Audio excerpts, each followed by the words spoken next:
Hey everyone, I'm 35, female, and I've been married to my husband, 35, male, for 7 years now. We got married when we found out I was pregnant. We have a beautiful 7-year-old daughter, Amy. Our marriage was welcomed by my sister-in-law, 32, female. As I have been dating my husband since we were 20, I have grown close with my sister-in-law as well. So when she learned that I was having a baby and she was going to be an aunt, she was ecstatic.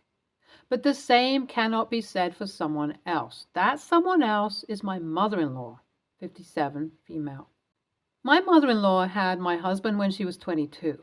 Owing to their conservative family background, mother-in-law and father-in-law got married, but in mother-in-law's eyes, getting her pregnant and marrying her when she was 22 was just a ploy to have her trapped. When her first child was a boy, my mother-in-law was not happy. In her eyes, she was being pushed into the corner by father-in-law intentionally. Father-in-law did not want another child, but mother-in-law insisted on having another child, which led to them having sister-in-law.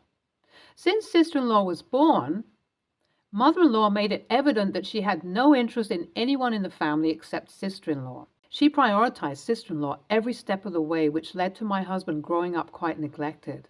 When I heard about all this, I assumed sister-in-law was aware of these things and she allowed my husband to be treated this way. But my misconceptions were cleared out once I met sister-in-law myself. Sister-in-law is a very sweet person. She was aware of the bias that mother-in-law had against my husband, and she had done her best to make sure my husband was not treated like that. But when they were teens, doing that was more difficult. Since they have both become adults and moved out, my sister-in-law and husband repaired their relationship. When I met my husband, they were just starting to repair their relationship, which is why I assumed sister-in-law was a bad person. But since we cleared everything up, things were smooth sailing between us. During our dating years, I saw how differently mother-in-law treated my sister-in-law and my husband. Sister-in-law was the golden child in her eyes. Anything sister-in-law did was perfect and amazing, and whatever my husband did was terrible.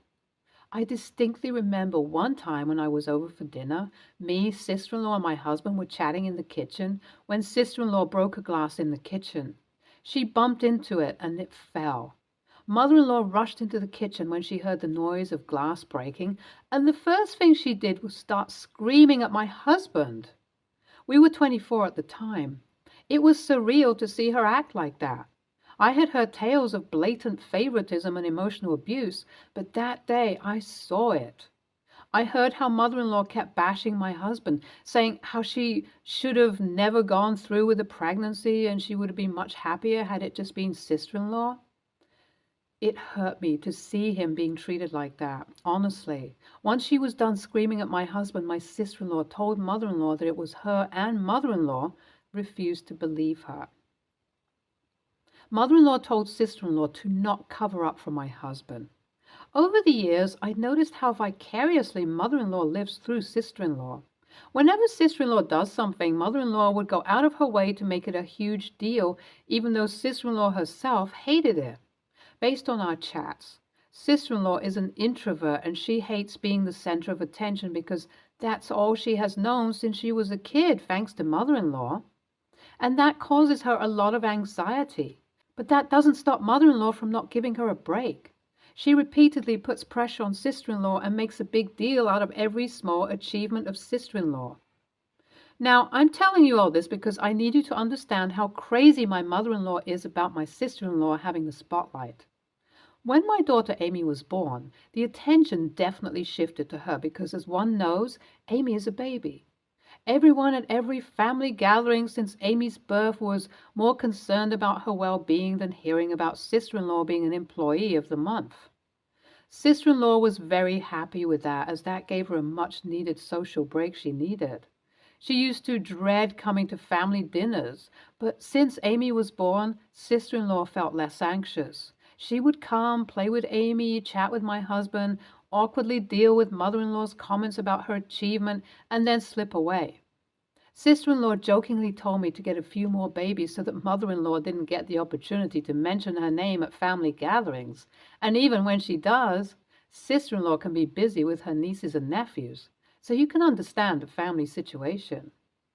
On my daughter's 7th birthday, my husband and I decided to host a big get-together. Owing to COVID, we weren't able to host gatherings, and that has caused quite disgruntled feelings from my mother-in-law. So we thought it would be perfect to celebrate Thanksgiving and my daughter's birthday together. Accordingly, we sent out invitations and prepared for the gathering. The night before the gathering, I got a call from my sister-in-law. The moment I picked up the call, she was in hysterics. She sounded like she was on the verge of a mental breakdown. That worried both me and my husband. When we finally managed to calm her down, she told me that I should uninvite mother-in-law right then. I couldn't quite understand why, and sister-in-law explained that there might be something that mother-in-law is planning to do on Amy's birthday, which could be hurtful to Amy. I asked her what she even meant, and sister-in-law said that mother-in-law told her how upset she is with Amy. Since Amy was born, sister-in-law is not getting attention from the extended family, and that bothered mother-in-law a lot. So she was going to prove to the whole family that I have been lying about Amy's allergies. Hearing that made me panic, obviously. I told my husband that mother-in-law was planning on doing that, and my husband suggested we don't uninvite her and instead see if things were true, as sister-in-law was suggesting. If it is true, we can catch her red-handed, and after that, if we go no contact with her, no one would be able to blame us. His logic, although dangerous, made sense to me. I asked sister-in-law to keep screenshots of the chat, and we patiently waited for the dinner. Mother-in-law showed up with a pan full of brownies as dessert. Since the moment she came in, she repeatedly asked Amy if she was excited about the brownie that Nana made, especially for her. Amy, as a child, was understandably excited, and I couldn't interject because I didn't have any proof. That was until it was time for dessert. Mother-in-law said she will cut the brownie and the first bite is for the birthday girl. The moment she cut the cake and held it out to Amy, I took it from her hand. Everybody was shocked at my behavior. Mother-in-law was just about to start screaming when it dug into the slice and took out a big piece of walnut. Amy is deathly allergic to walnuts, and everybody knew that.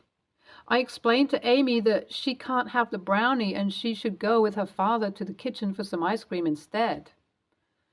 Once she had left with her father, I told everyone about the reason why mother-in-law did this.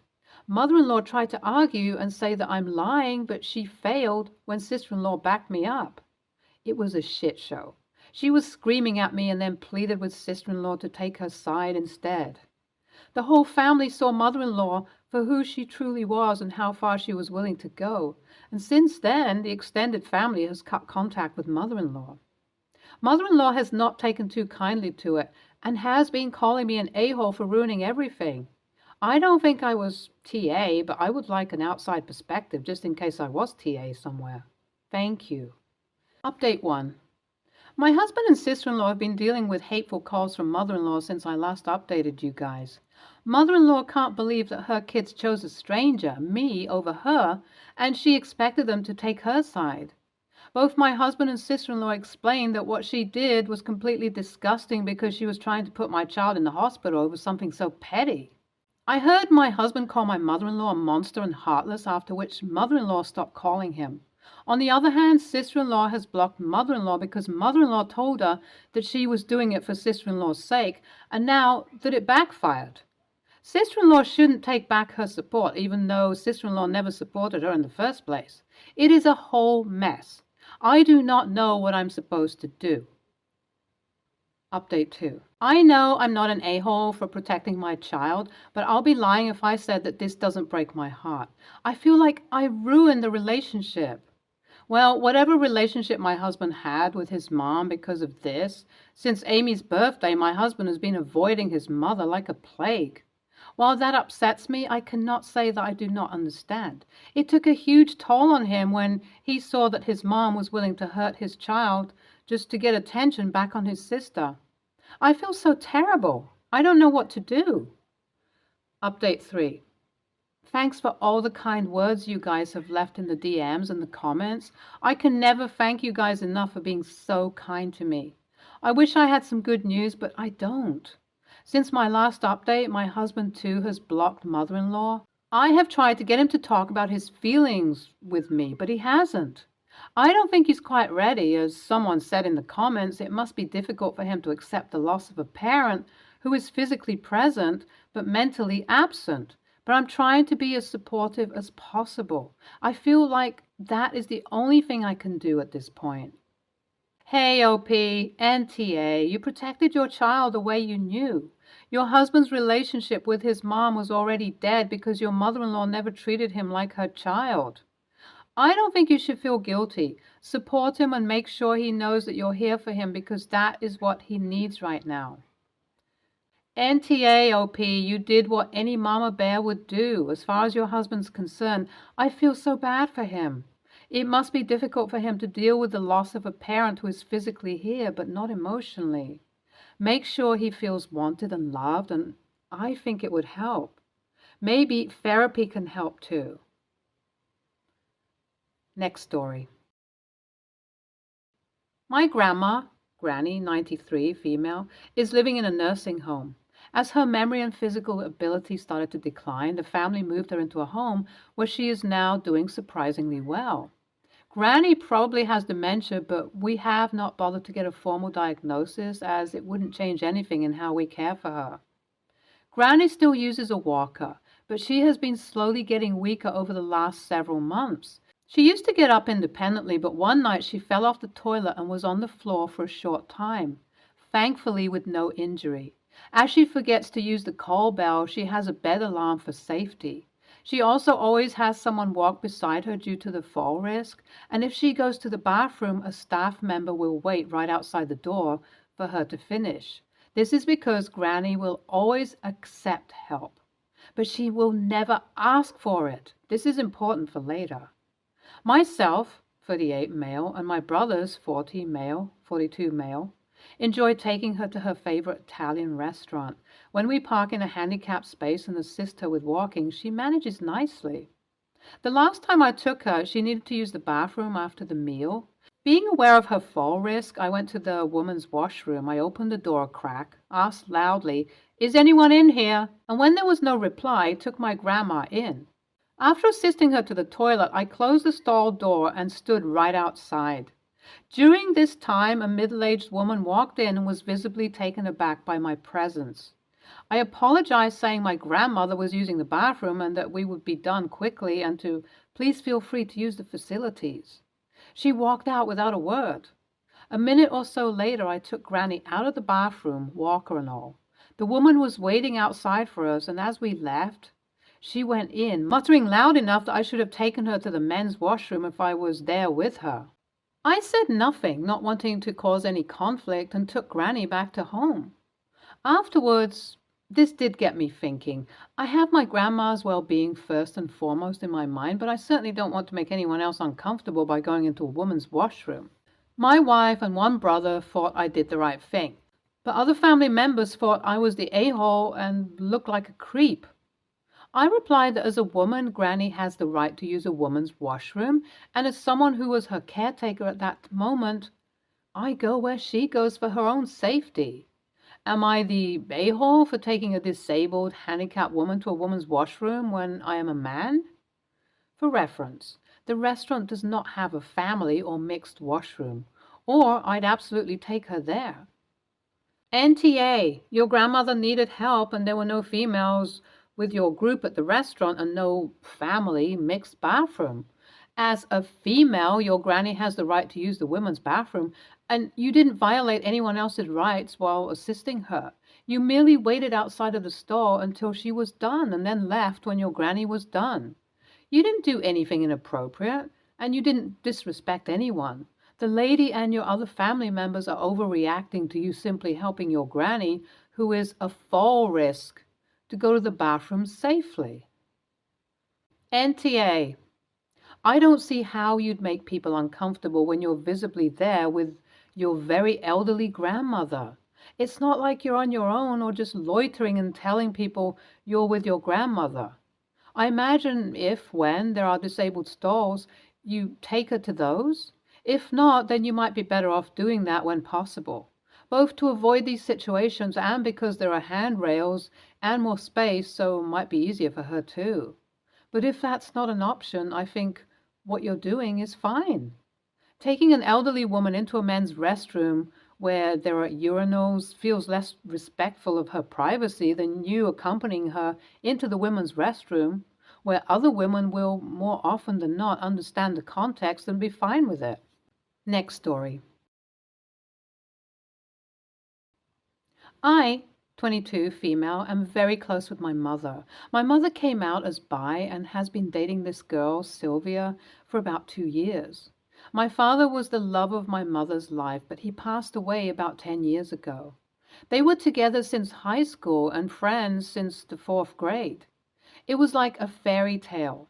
This incident has nothing to do with me not wanting my mother to move on because I want my mother happy. She deserves it. Basically, Sylvia has always said this thing about her being my mom's one true love and how fate put them together. I always ignored this and let her say what she wanted to say, but I have a younger sister, age 13, who Sylvia tells this to. My sister came to me and said that Sylvia told her this, and when my sister brought up my dad, Sylvia said my parents weren't really soulmates, but just two people that fell in love and were chapters in each other's books, and that Sylvia was my mother's true love. I confronted Sylvia on this because she shouldn't say things like that to my sister.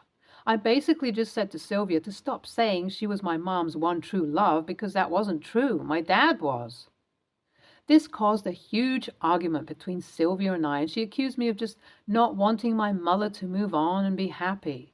I told her that wasn't the case, and that she shouldn't be telling my sister that my father wasn't our mother's soulmate. She then said I was living in a fantasy and that my father has passed for a decade now and that I was being a selfish bitch and needed to let my mother move on, completely ignoring my point. She's now asked me not to come by the house when she's home. My mother is currently in the hospital and I haven't told her any of this because I don't want to stress her out. I can't even come to the house and see my sister. I really don't think I'm the a-hole. I just stated my mind. NTA, Sylvia sounds insecure and narcissistic as heck to be playing this game where she is in competition with your deceased father. The way she's speaking to you and your sister is extremely inappropriate and honestly bizarre. Her behavior sounds like that of a jealous teenager. I know you said your mother is in hospital and you don't wish to upset her, but I think she would want to know how her children are being treated by her partner. I would tell your mother right away for your sister's sake. You are able to leave the situation, but your sister is stuck around this clearly unwell person, and that's not right.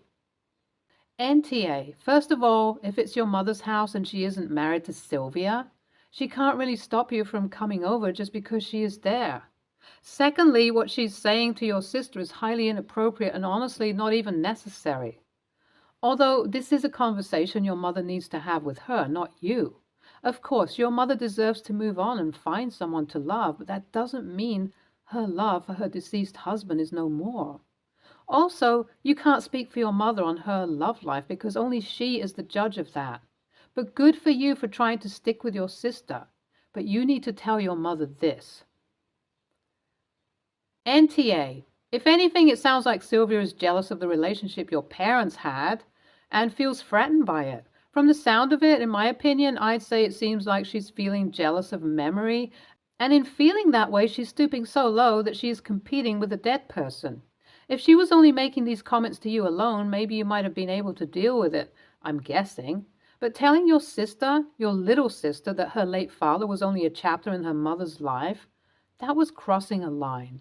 I may be biased because I always feel bad whenever anyone says anything that hurts my own little sister, but I really don't think you've done anything wrong. Your mother's new girlfriend needs to accept that your dad was, is, and always will be an important part of all your lives, even if just as a treasured memory. Stay tuned for more stories from our girl relationships.